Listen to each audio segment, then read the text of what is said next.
These two were notorious cartels of slave and ivory trades in East and Central Africa. On the left is the famous Tipu Tip, and on the right is his business associate Bwana Nzige. Tipu Tip, born in Zanzibar, was the most notorious. He befriended chiefs around Mt Kenya and Western Kenya, especially Mumias, who helped him to secure ivory and slaves.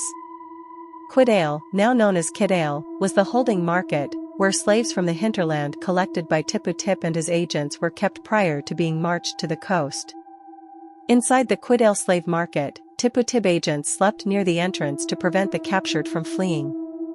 There were 3 compartments in the market. One was where the girls were kept.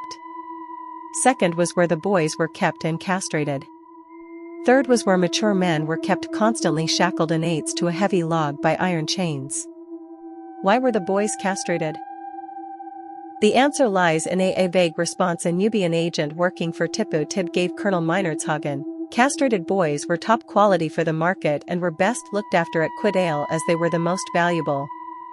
The only problem, as the agent pointed out, was that 50% of the boys died before reaching the coast because of the pain of being castrated and being left to heal without antiseptics. Although the girls were left to roam free, they were sexually molested all through the night and all through the day anytime the caravan halted. The treatment of mature men was even worse because they had nothing to offer and fetched low prices in the market. Most of the time, they were chained in a group of 8, and whenever one of them showed fatigue, he was shot and left.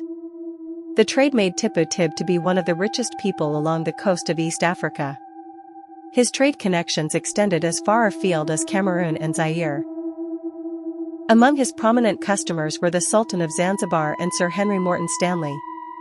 It is therefore not surprising that in the 1800s, when Stanley, in connivance with King Leopold LL, was involved in a scheme to create a new state called the Congo Free State, he visited Zanzibar and recommended Tipu Tip to be the governor of the Stanley Falls district in the east, which also covered the present-day Lubumbashi and Kisangani.